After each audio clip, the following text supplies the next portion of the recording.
मेरे से आप कोई टैक्स मांगते हैं, मेरे पास इनकम इतनी नहीं है, मैं बोलूँगा ताला लगा दो, मुझे ये काम नहीं करना है। तो कोई पिस्टल रख के तो टैक्स वाले मेरे से काम नहीं करवा सकते ना भाई। हमें महंगाई फेस करने के अलावा कोई चारा नहीं है। देखें, हम खुद चाहते हैं कि हम सस्ता आटा बेचें, लेकिन किस तरह बेचेंगे सस्ता आटा? जो ये गवर्नमेंट है, जो न्यू एक्चुअली जो लोग आए हैं, ये सारा मलबा पिछलों पर डालते हैं। पिछले वाले ही कहते हैं कि हमें निकाल दिया, तो ये सूरत हाल हो गई। इस तरह करेंगे 120 रुपए की गंदम लेके हम 105 रुपये में आटा कैसे? मुमकिन ही नहीं हम सेल करें।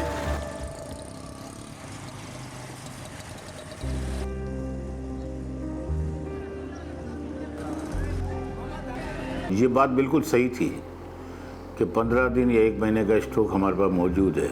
ये सवाल सही था, उसका जवाब मैंने ही दिया था कि 15 दिन या 1 महीने का स्टॉक मौजूद है, इसके बाद ख़त्म है। इसके बाद स्टेट बैंक के गवर्नर से चैम्बर ऑफ कॉमर्स में मुलाकात भी हुई और जाहिर सी बात है, वहाँ हमने बताया कि आप बेसिक नेसेसरी और एसेंशियल आइटम को अगर आप पीछे धकेल लें तो फिर आप ये समझ लें कि लोग एक दूसरे को मारेंगे और बहुत बड़ा अलमिया हो जाएगा ये। उनको मैंने यही बताया कि पहली बेसिक है, आपके पास गंदम होनी चाहिए, तो आटा और रोटी तो खा सके ना कोई। भाई आपने रोटी और पानी से तो गुजारा कर लेगा इंसान। और सेकंड, आपको रॉ मटेरियल चाहिए दवाइयों का। थर्ड में आप पल्सिस को ले लें। जब उनसे सवाल मैंने किया तो उन्होंने बोले पल्सिस क्यों? तो मेरा जवाब ये था कि इसमें 1 किलो में 30 आदमी खा सकते हैं और गोश्त वगैरह में 1 किलो में आप 6-7 आदमी खा लेंगे। वो गरीब अफोर्ड नहीं कर सकता, पहली बात तो। और दालें 200 की मिलती है, कोई 300 की मिलती है, वो अफोर्ड कर सकता है। मैंने कहा एसेंशियल आइटम को आप बैंड नहीं कर सकते।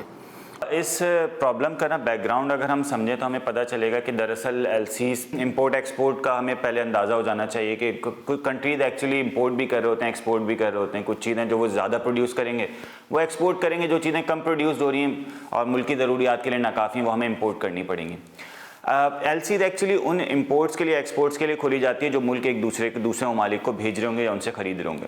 प्रॉब्लम पाकिस्तान के साथ ये गुज़िश्ता तकरीबन कुछ माह से, वैसे तो प्रॉब्लम जब से पाकिस्तान बना है तब से ये है कि पाकिस्तान के फॉरेन एक्सचेंज रिजर्व्स बहुत ज़्यादा कम हो गए। इस वक्त इतने कम हो चुके हैं कि वो सिर्फ चंद हफ्तों के लिए रह गए। अब प्रॉब्लम ये कि ये अगर इसी तरह हम इंपोर्ट्स बरकरार रखें जिस तरह हम इंपोर्ट करते आ रहे हैं गुज़िश्ता 50 सालों से, 60 सालों से, बल्कि 75 सालों से, तो ये जो फॉरेन एक्सचेंज रिजर्व्स रह गए हैं ये तो चंद हफ्तों तक चलेंगे, उसके बाद सब कुछ ख़त्म हो जाएगा। तो गवर्नमेंट ने ये स्टेप उठाना मुनासिब समझा कि गवर्नमेंट ने फ़िलहाल इंपोर्ट्स पर पाबंदी लगाई, एलसीज खोलने पर पाबंदी लगा दी।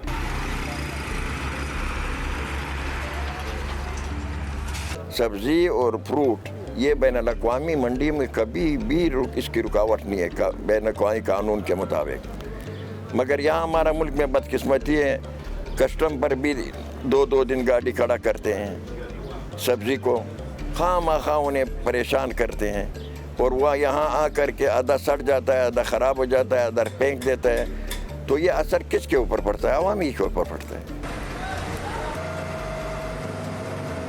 चक्की आटा एसोसिएशन को, क्योंकि मैं उनको रिप्रेजेंट करता हूँ और एज चक्की ओनर में बात करना चाहूँगा कि जो इनके रेट थे इनके जो उन्होंने तय किए, इन्होंने बेसिकली रेट तय किए चक्की वालों के साथ। उर्फ़ आम में चक्की आटा मिल वालों की ज़बान में उनका 2.5 नंबर आटा होता है, और लेकिन ये कॉमनली लोगों को नहीं पता होता, तो और डिपार्टमेंट के लोग भी इससे अवेयर नहीं है। तो वो चक्की आटा के नाम से उन्होंने चक्की के आटा रेट 105 रुपये फ़ी केजी के हिसाब से इन्होंने तय किए। लेकिन इसका जो इम्प्लीमेंट इन्होंने करवाने की कोशिश की वो छोटी चक्की वालों पे करवाने की कोशिश की, जो एक बहुत बड़ा इशूज़ था, क्योंकि उस वक्त ओपन मार्केट में गंदम का रेट 120 रुपये आटे का गंदम का रेट था और हमारी जो ग्राइंडिंग कॉस्ट वगैरह आती है तकरीबन 20 से 25 रुपये हमारी पर केजी पे कॉस्ट आती है। तो ये कॉस्ट बनती है हमारी 140-150 पे जो सेल हो रहा था। और इस पे जबरन जो हमारी इंतज़ामिया थी पुलिस वालों के साथ मिलके, जो हमारे छोटे चक्की मालकान हैं, बहुत बेचारे बहुत ज़्यादा पढ़े लिखे नहीं हैं, इलिटरेट टाइप के होते हैं और बिल्कुल कॉमनली हर गली में आपको मिलते हैं और फ्रंट पे होते हैं, पब्लिक के साथ भी फ्रंट पे होते हैं और इंतज़ामिया के सामने भी फ्रंट पे होते हैं। तो हमारे कमिश्नर साहब और उनकी टीम ने उनसे जबरन 105 रुपये आटा बिकवाने की कोशिश की, जो एक नामुमकिन सी सूरत हाल थी कि 120 रुपये की गंदम और फिर उसके ऊपर 25 रुपये की कॉस्ट फ़ी केजी लगाने के बाद 105 रुपये आप किस तरह सेल कर सकते हैं, ये पॉसिबल नहीं था। अब उससे प्रॉब्लम पब्लिक को क्या फेस करना पड़े, चक्की ऑनर्स को तो फेस करना ही पड़े। पब्लिक को क्या फेस करना पड़े, जब चक्की ऑनर्स के ऊपर भारी जुर्माने किए गए, उनकी चक्कियाँ सील की गई, तो उन्होंने मजबूरन चक्कियाँ बंद कर दी। कराची में तकरीबन 4000 से ज़्यादा आटे की चक्कियाँ हैं जो हर गली में आपको मिलती हैं। तो उससे लोगों को ये फेस करना पड़ा कि उनको आटा दस्तियाब नहीं हुआ, जो चक्की आटा था वो उनको नहीं मिल रहा था, तो वो फ्लोर मिल की तरफ गए। फ्लोर मिल की आटा लेने गए तो उन्होंने रेट बढ़ा दिए, क्योंकि उनकी डिमांड बढ़ गई, तो उस वजह से उन्होंने रेट बढ़ा दिए।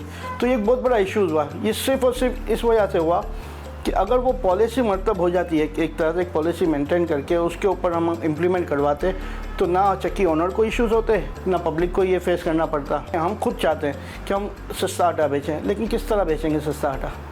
हम चाहते हैं कि पब्लिक को फैसिलिटेट करें, हम आपके साथ बिल्कुल मिलकर फैसिलिटेट करना चाहते हैं, लेकिन उसके लिए कोई पॉलिसी तो होना। हम किस तरह करेंगे? 120 रुपये की गंदम लेके हम 105 रुपये में आटा कैसे? मुमकिन ही नहीं हम सेल करें। बात को समझने की कोशिश करें। आप टैक्सीज बढ़ा के बेरोज़गारी बढ़नी है, यहाँ आपको क्लियर बता दूँ। आपका रॉ मटेरियल बाहर से आता है, जो इंडस्ट्रियाँ तकरीबन टेक्सटाइल की बंद हो चुकी हैं। आप ये बताएं कि वो टेक्सटाइल इंडस्ट्री में कोई 2-4 आदमी नहीं होते, 10,000, 5,000, 20,000 वो आदमी फारिग हो रहे हैं, लाखों की तादाद हो चुकी है। आप चीज़ों को देखें, टैक्सी से और गुर्बत बढ़नी है। मैं आपको बता रहा हूँ, बेरोज़गारी बढ़नी है। भाई मेरे से आप कोई टैक्स मांगते हैं, मेरे पास इनकम इतनी नहीं है, मैं बोलूँगा ताला लगा दो, मुझे ये काम नहीं करना है। तो कोई पिस्टल रख के तो टैक्स वाले मेरे से काम नहीं करवा सकते ना भाई। अगर हम बात कर लेते हैं गारमेंट इंडस्ट्री की, तो बहुत सारी ऐसी चीज़ें हैं जो हम उस इंडस्ट्री को चलाने के लिए इंपोर्ट कर रहे हैं। अब उस इंडस्ट्री में हज़ारों लाखों की तादाद में एम्प्लॉयज़ काम कर रहे हैं। जब वो इंपोर्ट बंद होगी तो ऑब्वियसली प्रोडक्शन डिक्रीज़ होगी, या प्रोडक्शन डिक्रीज़ ना भी हो लेकिन उसके ऊपर ऑब्वियसली महंगाई का इम्पैक्ट आएगा। जब महंगाई का इम्पैक्ट आएगा, चीज़ कॉस्टली हो जाएगी, तो एक चीज़ महंगी होने की वजह से उसकी कॉस्ट इंक्रीज़ होगी, तो उसकी प्राइस बढ़ेंगी। अब प्राइस बढ़ेगी तो ऑब्वियसली उसकी सेल डिक्लाइन होगी। अब जब सेल डिक्लाइन होगी तो जो ओनर्स हैं वो बैठेंगे, वो कॉस्ट कटिंग के चक्कर में एम्प्लॉयज़ फारिग करेंगे। एम्प्लॉयज़ फारिग करेंगे तो एक अनएम्प्लॉयमेंट बढ़ेगी, उससे एक आम आदमी की ज़िंदगी पर असर आएगा। फिर एक और चीज़ ये होती है कि जब इंपोर्ट्स कम होने की वजह से किसी चीज़ के रॉ मटेरियल पे अगर इफ़ेक्ट आ रहा है और वो कम दस्तियाब है, तो प्रोडक्शन कम होगी। प्रोडक्शन कम होने की वजह से लोगों को कम दस्तियाब होगी, और कम दस्तियाब होने की वजह से उसकी प्राइस हाई होंगे, और प्राइस हाई होने की वजह से महंगाई का हमें सामना करना पड़ेगा। जो ये गवर्नमेंट है, जो न्यू एक्चुअली जो लोग आए हैं, ये सारा मलबा पिछलों पर डालते हैं। पिछले वाले ये कहते हैं कि हमें निकाल दिया तो ये सूरत हाल होगी। देखें, इस वक्त हमें महंगाई फेस करने के अलावा कोई चारा नहीं है। मतलब हमें महंगाई फेस करनी ही करनी है। कोई बुरान नहीं होगा इंशाल्लाह। लोगों ने फसल फूके तो रमज़ान में क्यों बुरान आएगा? कोई बुरान आने की ज़रूरत नहीं। इंशाल्लाह लोग वो कोशिश कर रहे हैं, ज़मींदार कोशिश कर रहे हैं, आड़ती कोशिश कर रहा है कि शहर को ताज़ा सप्लाई, ताज़ा फ्रूट, ताज़ा हर चीज़ मिल जाए इंशाल्लाह। हाँ, रमज़ान में थोड़ा बहुत महंगाई शुरुआत में 3 दिन मैंने आपको कह दिया, एक दिन पहले रमज़ान के बाद आप आ जाए, इनके हालात देख के फिर 4-5 दिन के बाद आप आ जाए, बहुत फ़र्क होगा।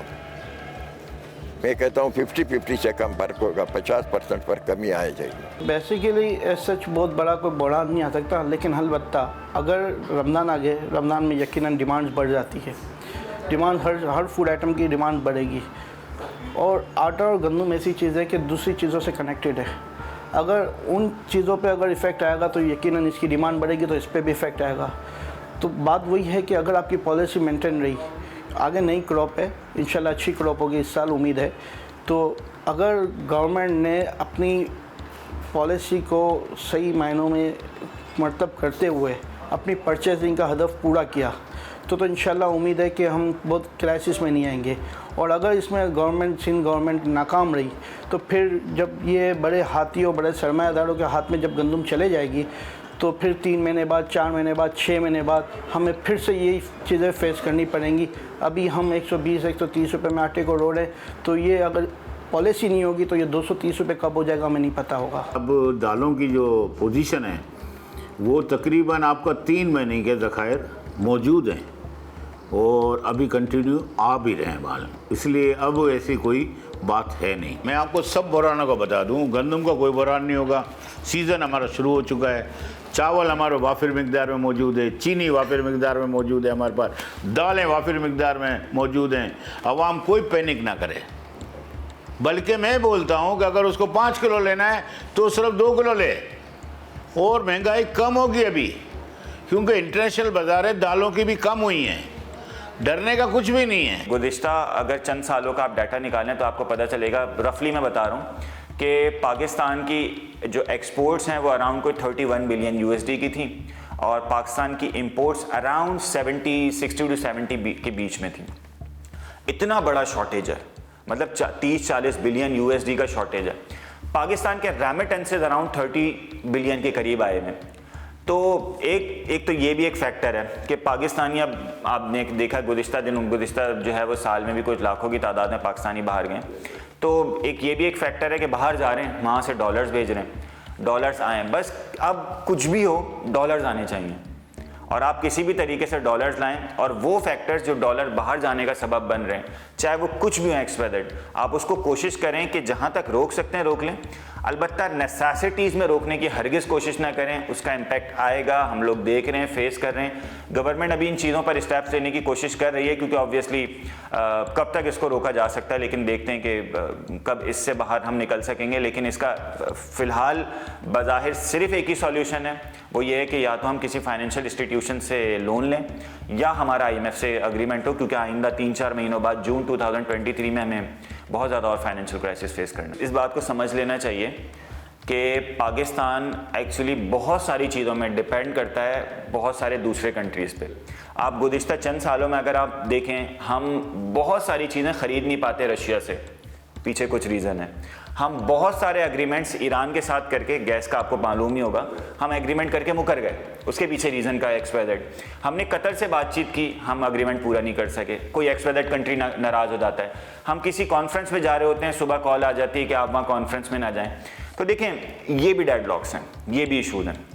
अब ये इश्यूज़ किस तरह सॉल्व करने हैं, ये इश्यूज़ किसी जगह बैठ के तमाम पार्टीज़ एक दूसरे पर इल्ज़ामात ऑब्वियसली आप लगाएं, आप पॉलिटिकल कामयाबियों के लिए लगाएं, लेकिन कम अज़ कम मईशत की कामयाबी के लिए एक मुल्क कामयाब मईशत में होगा तभी वो सस्टेन करेगा ना, तभी आप हैं, तभी पॉलिटिकल पार्टीज़ और तभी हम लोग हैं। कम अज़ कम आप उसका एक गोल सेट करें। अब मुझे एक चीज़ बताएं कि एक हुक्मरान आता है, वो सोशलिज़म की तरफ झुकाव रखता है तो हम सोशलिस्ट बन जाते हैं। एक साहब आते हैं, वो कैपिटलिस्ट ब्लॉक की तरफ झुकाव रखते हैं तो वो कैपिटलिस्ट हो जाते हैं। एक साहब इंडस्ट्रियलिस्ट ब्लॉक जो है वो इंडस्ट्रियलिस्ट माइंड रखते हैं तो वो पाकिस्तान इंडस्ट्रियलिस्ट हो जाता है। ये मतलब ये क्या हमने सेट किया हुआ है। और 5 साल में लिटरली बता रहा हूँ कि मैक्सिमम 5 साल के बाद हम मजीद कोई प्लान नहीं करते कि कोई और फीता ना काट जाए, कोई चीज़ हम काम कर रहे हैं और दूसरा फीता काट जाए। लिटरली अगर आप मुल्क के साथ मुखलिस हैं, मैं और आप भी, और दूसरी पॉलिटिकल पार्टी जो भी लोग बैठे हैं जो साहिब इक़्तिदार हैं, वो बैठ के इस चीज़ का फैसला कर लें कि 2023 है, 2030, 2035, 40, 50 में पाकिस्तान को कहाँ देखना है। आप अपना ब्लॉक तय कर लें कि हम इस ब्लॉक में हैं, हम ये चाहते हैं, हम पाकिस्तान को इस जगह देखना चाहते हैं। अगर आप इस तरह थाली के बैंगन बने रहेंगे और आपका कुछ नहीं पता कि अगले 1 साल, 1.5-2 साल बाद आप किस ब्लॉक में होंगे, आप किन लोगों के साथ होंगे, तो ये चीज़ें तो फेस करते रहेंगे हम बिल्कुल।